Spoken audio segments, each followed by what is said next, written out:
Hey, you guys, thanks for listening in to this episode. On today of Tips with Tea, we have Miss Lynn Power with us. Hey, Miss Lynn, how are you doing?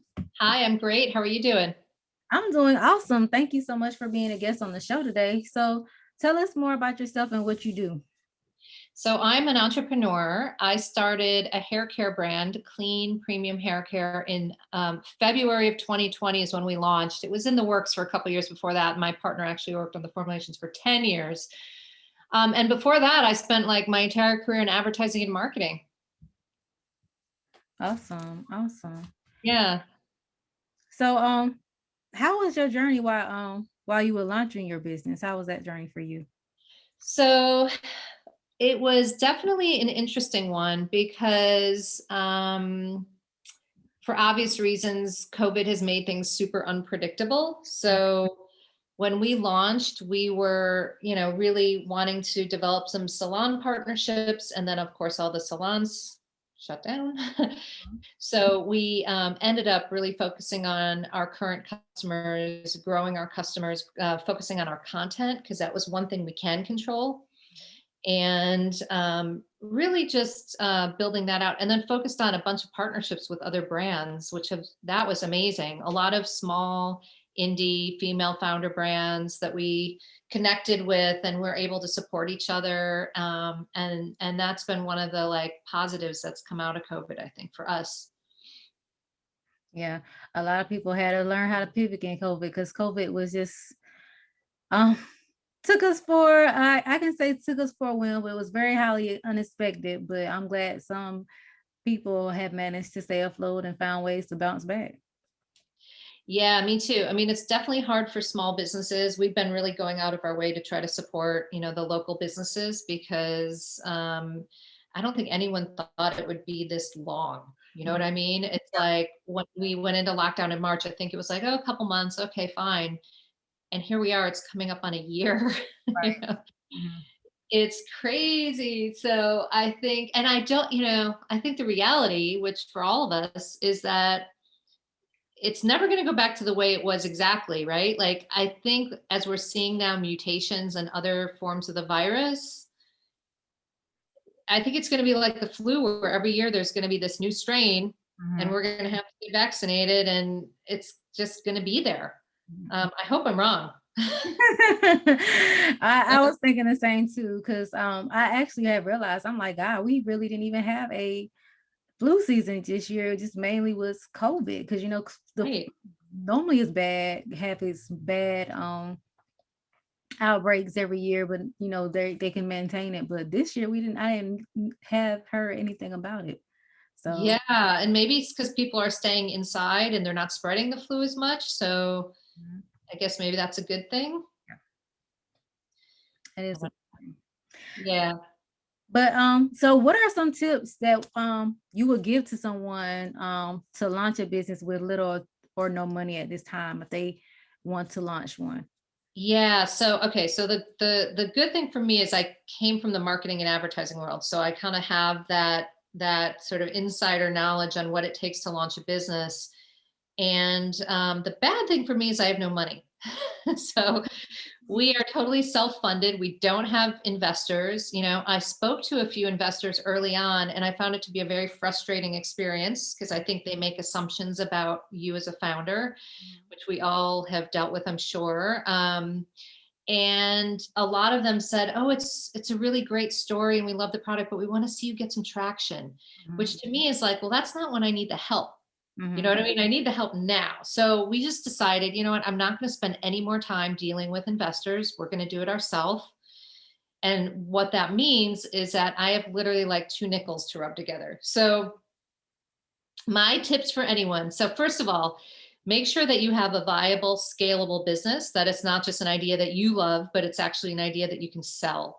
mhm, And you can really just do some, back of the envelope research, sizing the market, talking to friends, seeing what competitive stuff is out there, just to make sure that your idea is actually one that you can make money off of. And then do some work on your brand values, which helps a lot. And while that's not directly tied to money, it's indirectly tied to money, because if you don't have a clear messaging, strategy, you end up wasting time and money on messaging that doesn't work or doesn't make sense. So getting that sort of ironed out up front is super helpful. And then when you launch, there's a lot of things you can do that are very small or no money. The first one being social media, of course, and figuring out how to maximize that. I see one mistake that a lot of entrepreneurs make is they'll just cookie cutter their social media, put the same stuff everywhere. But you really have to think about the channel and the way people use it. So Instagram is eye candy. You really need to have high quality, good, interesting photographs.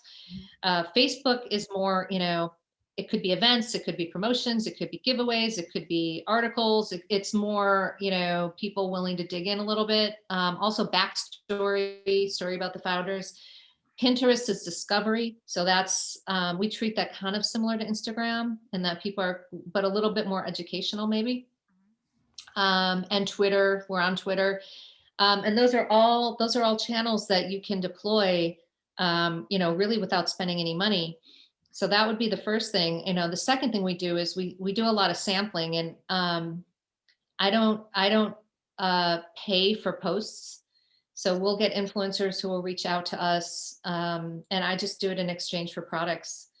And the good thing is they really like the products. The bad thing is they're not huge following. So we deal with a lot of micro influencers, but you got to start somewhere. And actually, I find the micro influencers often have better followers, like more engaged followers, than the bigger influencers anyway. So if you can find some micro influencers who love your brand and are willing to just exchange product and talk about you, that's another great strategy just to get out there. And then podcasts, I'm here doing your podcast. And I think people underestimate the power of storytelling and the ability to do podcasts. And there are a lot of them that focus on female founders, that focus on starting a business, and you can learn a lot as well. So those things. The other things you can do, live streaming. There are a bunch of live streaming apps and platforms that don't cost anything to join. So you can join Shoplit Live, you can join Spin Live, you can be on Amazon Live, and those are all great ways to get your story out very efficiently, as I said, without having to spend any paid media on it. Awesome. Yeah. Well, definitely we'll use those tips. I haven't thought about using Pinterest as a platform, but now you kind of gave me an idea of to use Pinterest too.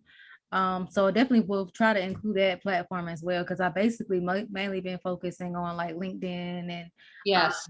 LinkedIn, Facebook, Instagram are the main three. Twitter is, I use it, but I need to, work on how to grow my following on Twitter. But I never really thought about how I can use Pinterest, because I thought Pinterest is basically for like crafty stuff, if that makes sense. Yeah, no, it's interesting. So I forgot to mention LinkedIn, so I'm glad you did, because we actually are very active on LinkedIn and have a page on LinkedIn, and I do find that's a good place. But for your business, I think is a great place. You definitely need to be on LinkedIn.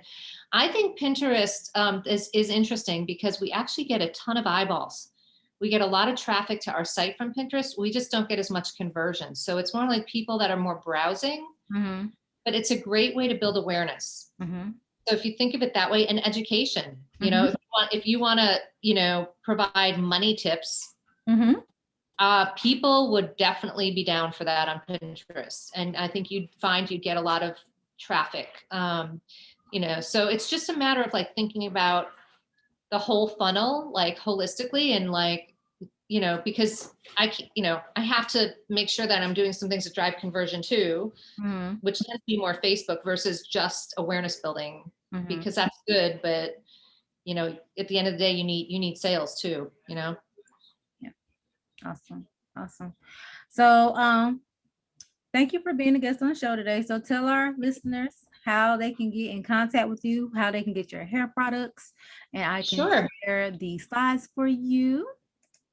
Great. Yeah. So I'm easy to find. You can find me on LinkedIn. I'm Lynn Power on LinkedIn, but Lynn Powered on pretty much all the social channels is my personal one. But for my brand, We're Love Masmi Hair on everything. And we're lovemasmi.com is our website.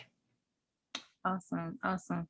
And if you guys want to get in contact with me, you can do so. My number is 910-317-0396. You can shoot me an email at contact@mjfinancial.biz. You can schedule a consultation with me, you guys, at the website www.mjfinancial.biz. You can find this episode on Anchor, you guys, and you can also find this playback of the video on the YouTube channel for M&J Financial Management. And if you know anybody that would like to be a guest on the show, feel free to shoot me an email at contact@mjfinancial.biz. So thank you again, Miss Lynn, for being a guest on the you. show. I highly appreciate you and you telling our tips, sharing your tips with us. I appreciate you too. Thanks so much. And stay warm. I will. And you guys, we will see you on the next episode of Tips with T.